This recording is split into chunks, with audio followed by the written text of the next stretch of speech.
Alright, so far, I'm going to redo these because I didn't like how the contour was coming out. And I get to a point now I've learned where if you spend a lot of time working on a particular project, you have to be cognizant about how much materials you're using, combination of materials. So I got fiberglass and resin on here, right? That was the first time. I cut up my first materials because I've done this a couple of times. So I've used this material, use fiberglass, and I used 2 different weaves of fiberglass at that. I got Bondo on here, and the shaping, even use some CA glue. This shit's $10 an ounce. So I like the contour of that, but obviously that's not even right there in the center. So got to get that even. I thought about leaving it artistic since it's handmade and shit like that, but I'm like, no. So to do something uniform, that's why I'm doing it over with the styrofoam. So both sides are even. So we can clear that up. I don't know if it's on pictures. So both sides are even. You guys see that? It's evenly contoured, and all the way through. Right now, I did notice that in cutting this, even in this particular spot, man, I forgot which side. I think it's the number 1 side, is off by like an inch. So this is longer than the other side, which I'm gonna have to figure out where to put that inch. I don't know, something. But anyway, now since I know my contours are even, all I gotta do now is obviously turn that, but I'm gonna have to shave it down to make sure it fits in there, and then I'll evenly space it, and I'll take pictures along the way. But after everything is just filed down, in which I've done before, I'll come back and I'll put Bondo over this to make sure it's all nice and contoured, because the Bondo is gonna fit in all the little crevices of the styrofoam, and you can just build up just ever so slightly with, like, 180 grit. I've done that before. Hold on a second, let's see if I can find another project.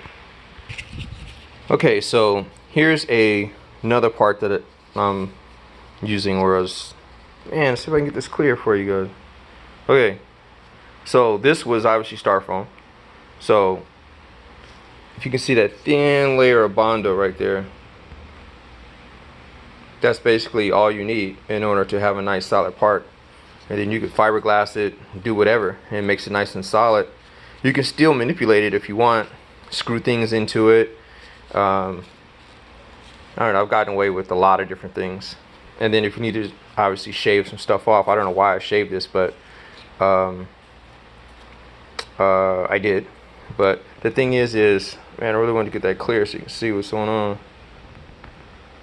But anyway, you don't need much Bondo, and the whole thing is when you get into a project, you want to use as few materials as possible to kind of get the project going, save your time. Like, I had to add on, I told you in the other video, I had to add on another 1/2 inch right here.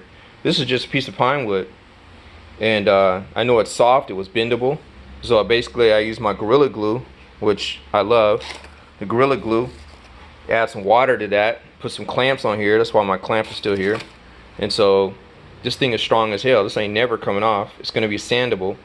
The other cool thing is about using other things from Home Depot, so to speak, that actually has a 90-degree edge, or edge that you can trust is what I use. When it goes on here, it chews up this whole edge. So now, as you see, I came back with some Bondo on top of here to match that edge. So I know this is completely straight. And if I put an angle on here, hold on a second, I'll show you what's cracking. Where's my, hold up. Stand by. Bam. So you put my 90-degree angle on here. That's just 90 degrees, Jack. Trust it all the way through. So, and I like that. Same thing here. On the side, this is just an 1/8 piece of wood. Hold on a second. Got other projects in here I gotta keep on the DL. But anyway, what you see right there. But anyway, this sheet of wood right here is only 10 bucks for a 4x8 sheet. Love it, because it's an 1/8 inch. And the cool thing about it, when you bring it over here, I basically just put 4 holes in here.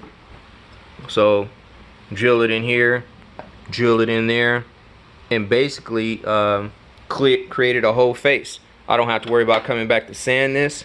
That shit's probably already like a, I don't know, a 180 grit or something like that. And then just added some Bondo. This shit's completely flat. So wait a minute. Ooh, kind of raised right there. But anyway, that's it. I don't want to bring it all the way around here. Then I got to worry about a gap on the top. So Bondo obviously fills that. This segues right here with the wood. Everything is perfect and contoured. So you be cognizant about the materials you need. You know that has to be flat. So it's perfect. I love coming up with ideas where I save time and not using sandpaper, because when you use sandpaper you got to go through a lot of grits and shit. So again, I had to bleed this out, as I told you in the other video. When I put this here, this is I think a 2-inch gap that needed to, yeah, it's 2 inches. So it wasn't 2 inches, it was like an inch, and it was short, all I can tell you, but it's 2 inches on both sides. And so I was able to bring this out, and I had to recontour my canard, but anyway, it's there, and that's how I did that. So about to get back in the game with these vents and make a separate piece, and I'll go back to doing some pictures.